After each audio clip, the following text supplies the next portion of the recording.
Hello all, welcome back to EduMoon tutorial series. I am Guru Renuka, instructor for Elements of Electrical Engineering. In this lecture, we are going to study the power equation of DC motor and then the types of DC motors. DC motors are of three types: shunt wound, series wound, compound wound, same as the generator one, okay?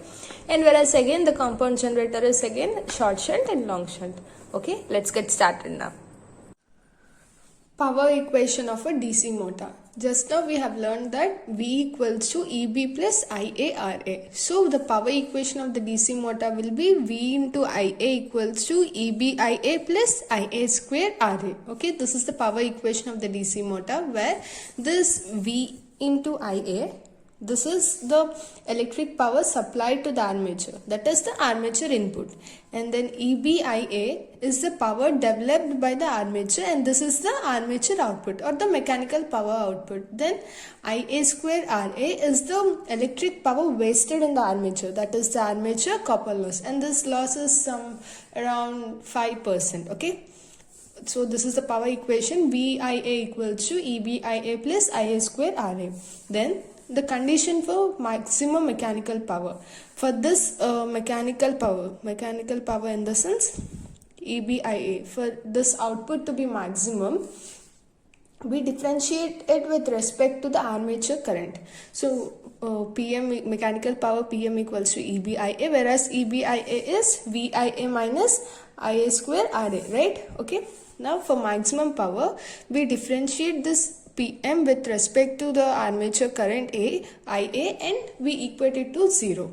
So since that is because see here V is fixed, RA is armature resistance is also fixed, only the variable here is armature current. Okay, so when we differentiate it, this derivative of VIA with respect to DIA is V, and then the derivative of minus IA square RA by with respect to armature current IA is minus 2IA RA.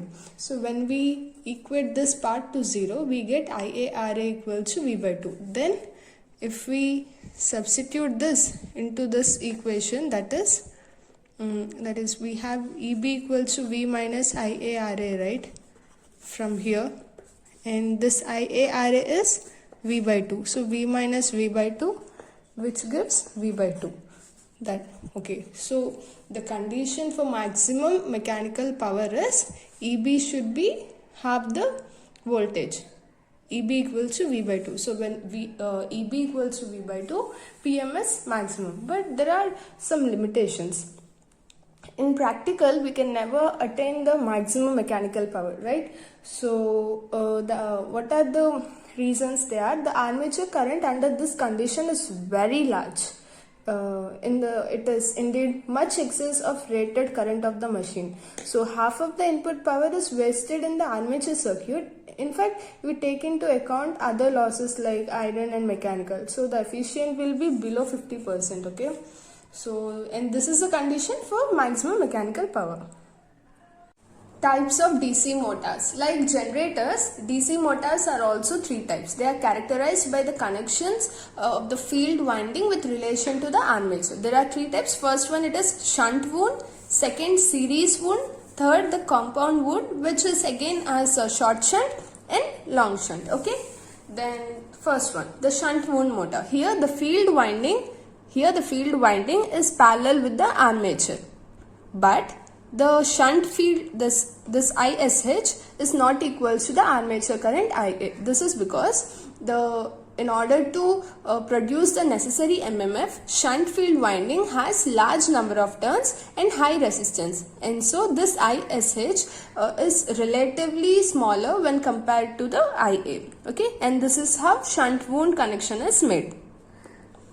Second one, the series wound motor. Here the field winding is in series with the armature. Okay, and since they are in series, ISC equals to IA. This is the series field winding.